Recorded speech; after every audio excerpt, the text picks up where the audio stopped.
Hello दोस्तों, नमस्ते। आज की कहानी है कि सासू बनेगी मजबूत मजबूर नहीं। सुनीता जी ने सोचा था बहू आ जाएगी तो मुझे एक साथी मिल जाएगी।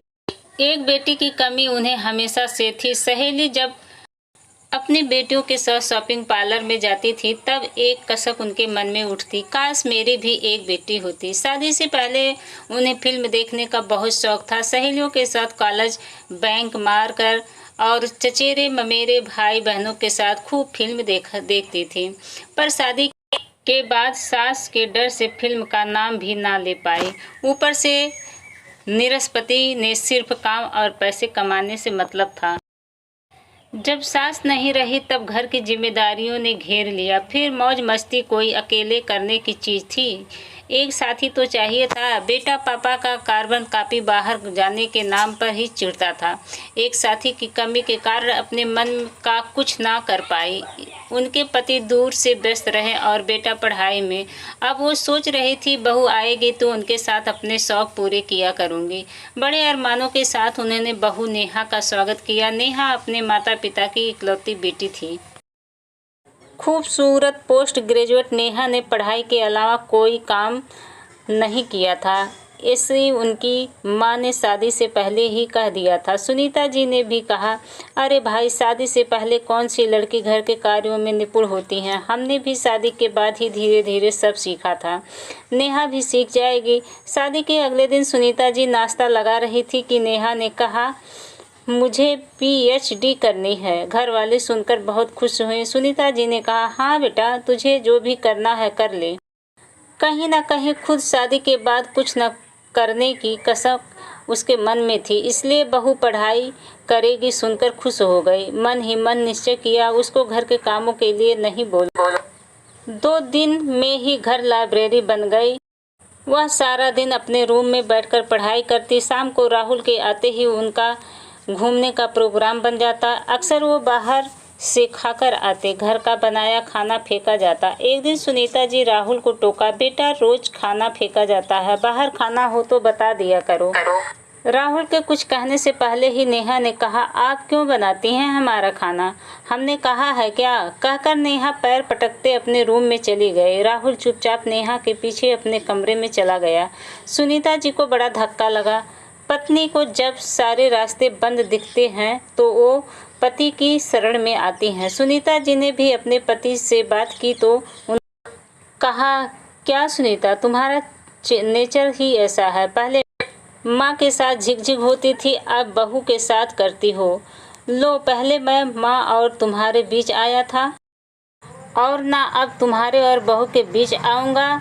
तुम दोनों की बात तुम दोनों ही निपटाओ। सुनीता जी अपने आप को कोसने लगी, मैंने इनको बताया ही क्यों, बेकार में इतना सुनने के लिए मिल गया। जब इस आदमी ने 30 साल पहले मेरे सम्मान के लिए कुछ नहीं कहा तो अब क्या बोलेंगे। बेटे का रंग तो देख ही चुकी थी, उससे तो कोई उम्मीद ही ना थी। अब सुनीता जी ने बहू को कुछ कहना बोलना छोड़ दिया। नेहा ने नेट का एग्जाम क्वालिफाई कर लिया, अब तो वो और भी व्यस्त हो गई थी। लंच में खाना बनाते ही वो अपने प्लेट लगाकर अपने रूम में चली जाती। रात को तो ज़्यादातर बेटा बहू बाहर ही खा कर लौटते। जिस दिन घर में खाने का मन होता बेटा कहता, माँ हमारे लिए भी खाना बना लेना। खाना बन जाता तो बेटा अपनी और पत्नी की प्लेट लगाकर कहता, माँ नेहा को बहुत काम है, बाहर नहीं जा पाएगी। सुनीता जी बहुत दुखी थी। वो खुद को असहाय महसूस कर रही थी। पति ज़्यादातर बाहर रहते थे। घर बेटा बहू होकर भी ना होने के बराबर थे। इधर नेहा की पीएचडी पूरी होने को थी और सुनीता जी के पति की रिटायरमेंट हो गई। सुनीता जी खुश थी कि अब पति रहेंगे तो उनका अकेला दूर हो जाएगा। सुनीता जी अब पति जी के साथ में ही रहेंगी। उन्होंने तो सारा प्लान बना लिया था। अब तक जो भी अरमान उनके मन में थे वो सारे पूरे करेंगे। पर प्लानिंग सिर्फ सुनीता जी ने ही नहीं किया था, उनके पति ने ही सारी तैयारियां कर रखी थी। रिटायरमेंट के बाद उनके पति सुबह ही योग क्लास के लिए चले जाते। वहां से आते नहा धोकर नाश्ता करके करके एनजीओ मेरुलभ एरिया के बच्चों को पढ़ाने चले जाते। दोपहर में लंच करने के बाद थोड़ा आराम करके फिर दोस्तों के साथ क्लब चले जाते। सुनीता जी के दिल के अरमान दिल में ही रह गए। पति से शिकायत करती तो वो कहते, अरे भाई, मैंने तो पहले ही प्लानिंग कर रखी थी। जो भी मैं पहले नहीं कर पाया वो मैं रिटायरमेंट के बाद करूँगा। नेहा ने प्राइवेट कॉलेज में पढ़ाना शुरू कर दिया था, तो अब उसके पास काम करने का बिल्कुल भी समय नहीं होता था। सुबह सुनीता जी सबकी पसंद का नाश्ता बनाती, बहू बेटे का टिफिन पैक करती, सारा दिन काम में ही लगी रहती। बेटे की शादी से पहले ही उनकी मित्र मंडली जब भी बुलाती उनके पास समय ही होता जाने का।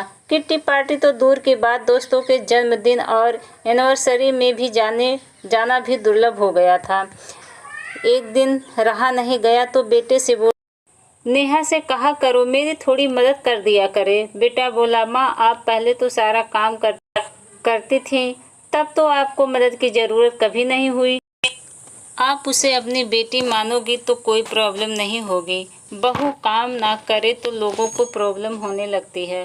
पहले 3 लोगों का खाना बनाती थी, अब 4 का बनाती हैं। ऐसी क्या आफत आ गई। नेहा तो बेचारी करना चाहती है पर वर्किंग है, पैसे कमाती है, टाइम ही नहीं मिलता उसे। आप उसकी प्रॉब्लम तो भी तो समझिए। सुनीता जी के कानों में एक शब्द हथौड़े की तरह पड़ रहे थे। सही कहा बेटा ने, वो वर्किंग तो नहीं, बाहर जाकर पैसे कमा कर नहीं ला सकती, पर कौन कहे कि बेटा तेरी बीबी की सैलरी तो उसके लिपस्टिक बिंदी में ही खर्च हो जाती है। जॉब वो पैसे की कमी की वजह से तो नहीं करती। क्या करूं, शुरू से सारे काम अकेले करती आई हूं। सास ननद से कभी उन्हें मदद की उम्मीद भी ना थी। पति ज़्यादातर बाहर ही रहे। पति को भी कुछ करने को कह देती तो सास 10 बातें सुनाती। मेरा बेटा तो अभी छोटा है। या सोचते सोचते जब कॉलेज पहुंच गया, फिर नौकरी भी करने लग गया। अपनी ममता से बसीभूत होकर बेटे को कभी भी हाथ बटा के लिए नहीं कहा। आज सोचती है अगर बेटी होती तो क्या उससे भी सहायता के लिए नहीं कहती। शायद नहीं, ससुराल भेजना है यही सोचकर काम सिखाती बेटी को। बेटे ने एक बार भी नहीं सोचा माँ की भी उम्र हो रही है, अब वो भाग दौड़ नहीं होती, अब शरीर साथ देना छोड़ रहा है। सारा दिन फिरकी की तरह घर के कामों में लगी रहती है और रात को सारा शरीर दुखता है। पास में लेटे पति उनकी आह ऊह को सुनकर कहते हैं, डॉक्टर के पास चली जाना। कभी लगता शायद घर के कामों की वजह से वो परेशानी नहीं है। उन्हें अब लगने लगा कि वो अपेक्षित तिरस्कार है। इस घर में सबको सिर्फ उनसे काम के कारण ही मतलब है। कुछ दिन के बाद राहुल ने बताया कि नेहा माँ बनने वाली है। घर एक बार फिर खुशियों से भर गया। नए मेहमान को लेकर तरह तरह की तैयारियां शुरू हो गई। सुनीता जी भी खुश थी। एक तो उनका प्रमोशन होने वाला था, वो दादी बनने वाली थी, और कहीं ना कहीं ये आस भी थी कि शायद माँ बनने के बाद नेहा जिम्मेदार हो जाए। नेहा माँ बनने वाली थी, सारे घर वाले उनकी खातिरदारी में लगे रहे। सुनीता जी उनकी सेवा में कोई कसर ना छोड़। मन में अपने गर्भावस्था के दिन याद आ जाते। कैसे 9 महीने सास ननद ने काम करवाया था। नॉर्मल डिलीवरी के सपने दिखाकर सास चक्की भी ले आई थी। रोज दलिया उनसे पिसवाती। सिलबट्टे का इस्तेमाल तो पहले से ही किया जाता था। 5वें महीने के बाद कितनी तकलीफ होती थी, पर कोई कहाँ उनकी सुनने वाला था। काम वाली छुड़वा दी गई। झाड़ू पोछा करने से डिलीवरी का समय दर्द कम होगा, वो अलग बात है कि फिर जब तक सास जीवित रही सफाई का काम उन्हीं को करना पड़ा। जो भी हो, इतना काम करने पर भी बच्चे ने नाड़ गले में फंसा ली थी, इसलिए ऑपरेशन करवाना पड़ा। गर्भावस्था में एक नारी शायद सबसे ज़्यादा पति और परिवार वालों की प्रेम और देखभाल की उम्मीद रखती हैं। वो भी उन्हें नहीं मिला। 2 बच्चे से चहकता घर कितना अच्छा लगता है, पर पहले गर्भ के अनुभव इतने कड़वे रहा कि दोबारा उन्होंने हिम्मत ही नहीं की। नेहा चाहे कुछ भी करे, वो नेहा के गर्भावस्था को उसके दुखद अनुभव में रखना चाहती थी। नियति के खेल भी निराले। सुनीता जी के 59वें जन्म दिवस पर नेहा ने पुत्र को जन्म दिया। अब सुनीता जी के काम और बढ़ गए। रात को बच्चा रोता तब भी बेटा उन्हीं को बुला लाता। हमेशा बहाना ये कि नेहा को संभालना नहीं आता। तेल मालिश से लेकर बच्चे को नहलाना खिलाना सब उनके जिम्मे। नेहा अक्सर सबके सामने कहती, पोते का हक बनता है और दादी का फर्ज होता है पोते की देखभाल करना। राहुल और उसके पापा हाँ में हाँ मिलाते। बच्चे का प्रथम सालगिरह बहुत धूमधाम से आयोजित करने का फैसला लिया गया। सारे रिश्तेदारों को बुलावा भेजा गया। सुनीता जी की छोटी बहन अनीता कनाडा में 1 महीने पहले ही आ गई थी। अनीता ने घर का सारा हाल देखा। दीदी ये क्या, आप सारा दिन काम करती रहती हो। नेहा की थोड़ी तो आपकी मदद करनी चाहिए। आखिर अब उसकी शादी के 5 साल हो गए, बच्चा हो गया, उसे तो भी जिम्मेदारी लेनी चाहिए। मौका लगाते ही अनीता ने पूछा, सुनीता जी नहीं चाहती कि घर की बात बाहर फैले तो? उन्होंने कहा, वो बेचारी नहीं कर पाती, उसे नहीं आता, पर कोशिश तो करनी चाहिए। वो तो कोशिश भी नहीं करती। आप जब तक करती रहोगी वो वैसा ही करेगी। आप जिम्मेदारियां दीजिए उसे। अनीता ने कहा। सुनीता जी अब अपने आप को रोक ना पाई और सारा किस्सा अनीता को सुनाकर बोली, बहन तू ही अपने जीजा जी से बात कर, वो तो मेरी सुनते ही नहीं। अनीता बोली, दीदी अपने हक की लड़ाई तुम्हें खुद ही लड़नी पड़ेगी। बहन ने सुनीता जी के कानों में कुछ खुसफुसाया। सुनकर सुनीता जी के मन में थोड़ी हिम्मत आई। जन्मदिन की पार्टी में अब सिर्फ 1 हफ्ते ही बचे। सुनीता जी अपने लिए अभी कुछ खरीद ना पाई थी। रोज नेहा और राहुल शॉपिंग करने निकल जाते थे। सुनीता जी जब भी जाने को कहती, बच्चा कौन संभालेगा, ये सवाल खड़ा हो जाता। अनीता ने कहा, राहुल आज संडे है, तुम नेहा और जीजा जी तीनों घर पर रहो। आज मैं और दीदी शॉपिंग जाएंगे। दीदी ने पार्टी के लिए कुछ नहीं खरीदा। राहुल ने कहा, मुझे पार्टी की तैयारी के लिए बाहर जाना है। नेहा भी साथ जाएगी। डेकोरेशन की आज ही फाइनल करना है। वो नहीं जाएगी तो कैसे होगा। नेहा मम्मी के लिए ले आएगी कपड़े। अनीता ने सुनीता राहुल तुम तो अब रहने दो बेटा, मेरे कपड़े मैं खुद ही ले आऊँगी। रही बात तुम लोगों को जाना है तो बेटे को साथ लेकर जाओ। अब वो 1 साल का होने वाला है, साथ ले जा सकते हो। राहुल और नेहा एक दूसरे का मुंह देखने लगे। बहुत तरह से कोशिश की गई कि सुनीता जी राजी हो जाए घर पर रुकने के लिए, पर सुनीता जी नहीं मानी। दोनों बहनें साथ शॉपिंग पर चली गईं। जन्मदिन का बहुत ही अच्छा आयोजन किया गया था। पति बेटे और बहू को याद भी नहीं था कि आज सुनीता जी का भी जन्मदिन है। सुनीता जी कभी बहुत अच्छा गाना गाती थी तो उनके भाई भाभी और बहन गाने की फरमाइश की। सुनीता जी ने पोते को गोद में लेकर गाना गाया, नाम करेगा रोशन जग में मेरा राज दुलारा। बिना रियाज के भी सुनीता जी ने बहुत ही सुर में गाना गाया। सभी तालियां बजाकर उनका उत्साह करने लगे। अब केक कटने की बारी आई। टेबल पर 2 केक देखकर सभी आश्चर्यचकित हो गए। राहुल ने फटाफट से प्लेनर को फ़ोन लगाया कि गलती से 2 केक आ गए हैं। अनीता ने सबको बताया कि आज सुनीता जी का भी जन्मदिन है, इसलिए मैंने मंगवाया है। राहुल अपार मान से भर गया। उसे नेहा और सुनीता जी के पति को लग रहा था कि उन्हें अपमानित करने के लिए ही अनीता बिना बताए केक ले आई थी। केक काटने के बाद सुनीता जी ने भारी सभा में कहा कि आज मैं 60 साल की हो गई। गवर्नमेंट रूल के अनुसार आज से मेरी रिटायर लाइफ शुरू। सब हंसने लगे। अगले दिन सुबह सुनीता जी रोज की तरह 5 बजे सोकर उठी। नित्य कर्मों से निवृत्त होकर अपने सपोर्टर शूज पहने उनके पति जो कि योगा क्लास जाने के लिए तैयार हो रहे थे पूछा, तुम कहाँ जा रही हो? सुनीता जी ने कहा, वॉक के लिए। किसके साथ? क्यों, साथ की क्या ज़रूरत है? फिर नाश्ता, राहुल नेहा का टिफ़िन, बेटू का बेबी फूड और मेरा जूस कब बनाओगी? राहुल नेहा टिफ़िन बनाना मेरी जिम्मेदारी नहीं है, बेटू की जिम्मेदारी उसके माता पिता की है। और जूस आप खुद से बनाना, नहीं तो जूस कर्नल से पीकर आना। मैंने कल ही कहा था, मेरी रिटायरमेंट ड्रेस आज से हो गई है। यह कहकर वो वॉक के लिए चले गए। जब वो घर वापस आई तो देखा घर छोटा मोटा अखाड़ा बन चुका था। बेटू भूख के कारण रो रहा था। नेहा ब्रेड सेकने की कोशिश कर रही थी। राहुल जले हुए टोस्ट में मक्खन लगा रहा था। सुनीता जी के पति रोते हुए पोते के डायपर चेंज करने की कोशिश कर रहे थे। सुनीता जी को देखकर सबकी जान में जान आई कि बाकी काम अब वो करेगी, पर ये क्या, वो तो सीधे वॉशरूम में नहाने चली गई। फिर आकर अब राहुल से नहीं रहा गया। उसने कहा, माँ ये क्या है, आज तो लगता है हम दोनों ही ऑफिस नहीं जा पाएंगे। आपको ये क्या हो गया है? अब मैं 60 साल की हो गई हूँ। जैसे तेरे पापा की रिटायरमेंट हुई थी, अब मेरी भी रिटायर्ड लाइफ शुरू है।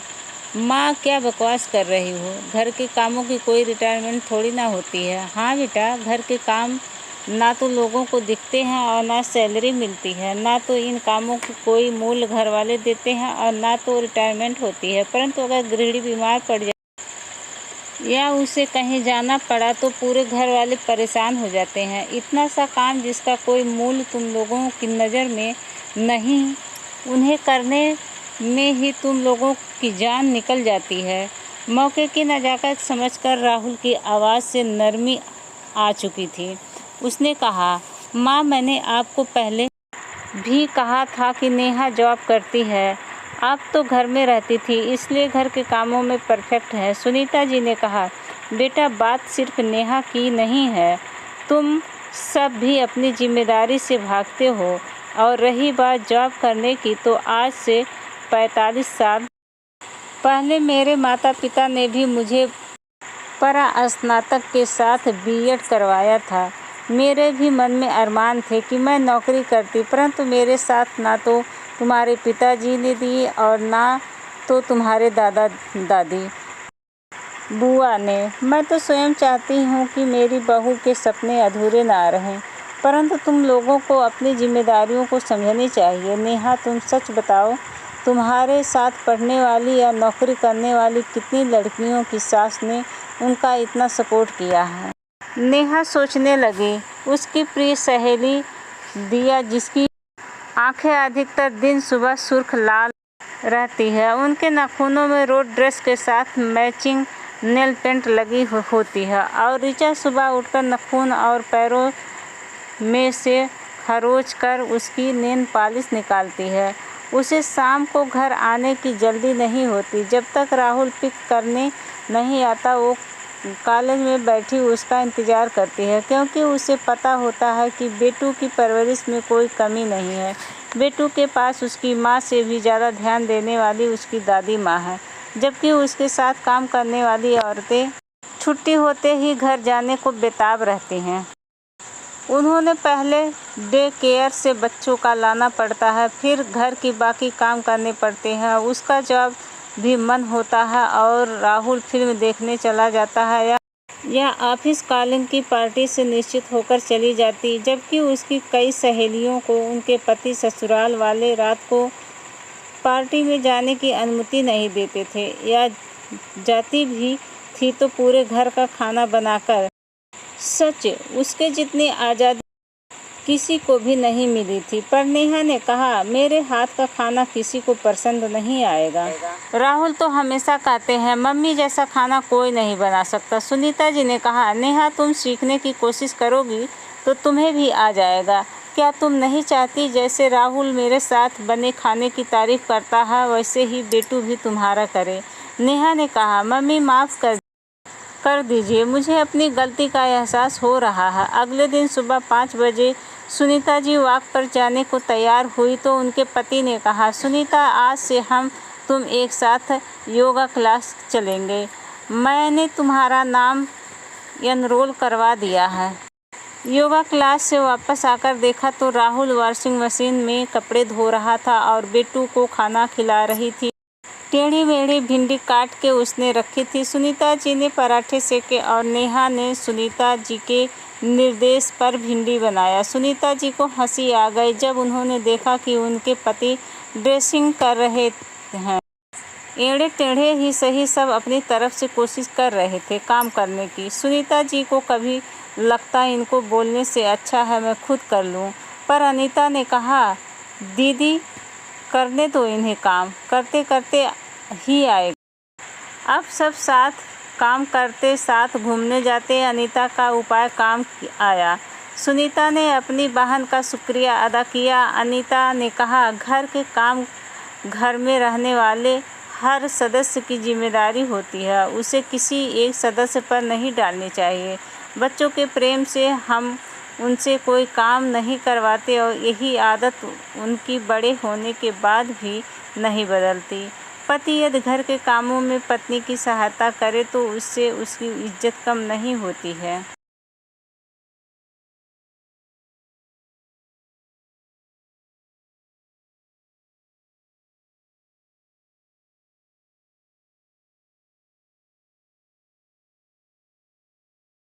सास को भी समझना होगा कि बहू अकेली पर घर के कामों का भार ना डाला जाए। उसी प्रकार बहू को भी समझना चाहिए कि अगर सास सहायता कर रही है तो उसका अतिरिक्त फायदा ना उठाया जाए। परिवार की संख्या बढ़ने का एक महत्वपूर्ण कारण ये भी है। बिल्कुल सही कहा अनीता। सुनीता जी ने कहा सास की मजबूरी का फायदा नहीं उठाना चाहिए। सास मजबूत हो सकती है, मजबूर नहीं। तो दोस्तों ये कहानी आप लोगों को कैसी लगी? अगर हमारी कहानी आप लोगों को अच्छी लगी होगी तो हमारे कहानी को लाइक कीजिएगा और हमारे चैनल को सब्सक्राइब कीजिएगा। धन्यवाद।